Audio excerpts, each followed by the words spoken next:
2 Samuel. Capítulo 21. Nos dias de Davi houve uma fome de 3 anos consecutivos, pelo que Davi consultou ao Senhor, e o Senhor lhe disse: e por causa de Saul e da sua casa sanguinária, porque matou os gibeonitas. Então o rei chamou os gibeonitas e falou com eles. Ora, os gibeonitas não eram dos filhos de Israel, mas do restante dos amorreus, e os filhos de Israel tinham feito pacto com eles. Porém Saul, no seu zelo pelos filhos de Israel e de Judá, procurou feri-los. Perguntou, pois, Davi aos gibeonitas: que quereis que eu vos faça? E como hei de fazer expiação, para que abençoeis a herança do Senhor? Então os gibeonitas lhe disseram: não é por prata nem ouro que temos questão com Saul e com a sua casa, nem tampouco cabe a nós matar pessoa alguma em Israel. Disse-lhes Davi: que quereis que vos faça?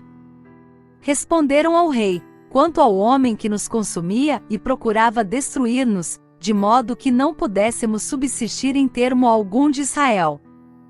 De seus filhos se nos deem 7 homens, para que os enforquemos ao Senhor em Gibeá de Saul, o eleito do Senhor. E o rei disse: eu os darei. O rei, porém, poupou a Mefibosete, filho de Jonatas, filho de Saul, por causa do juramento do Senhor que entre eles houvera, isto é, entre Davi e Jonatas, filho de Saul.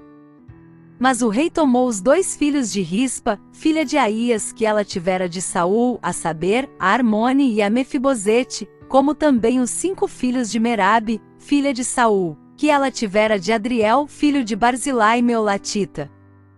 E os entregou na mão dos gibeonitas, os quais os enforcaram no monte perante o Senhor, e os 7 caíram todos juntos. Foi nos primeiros dias da cega que foram mortos, no princípio a cega da cevada.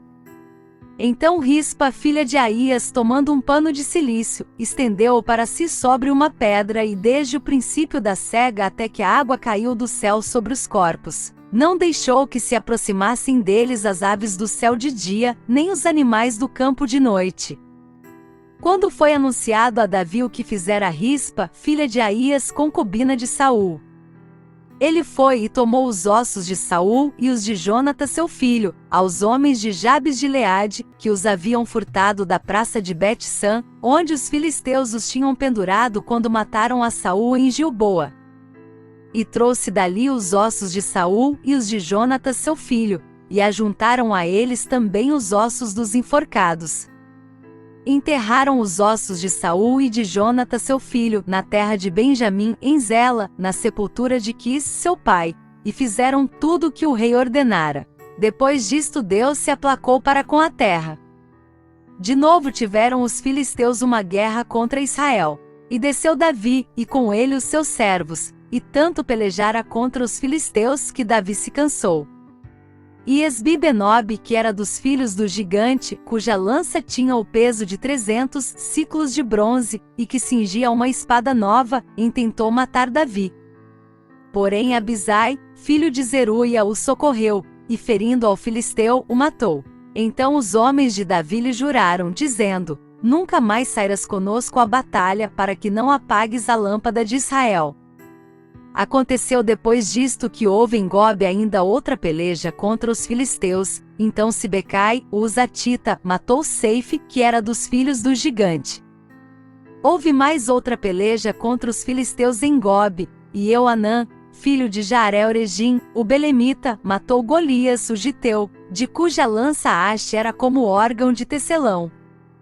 Houve ainda também outra peleja em Gate, onde estava um homem de alta estatura, que tinha 6 dedos em cada mão, e 6 em cada pé, 24 por todos. Também este era descendente do gigante.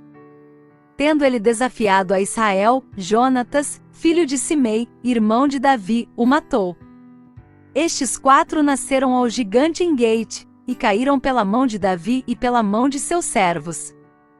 Obrigado por acompanhar o nosso canal. Deixe o seu like e compartilhe.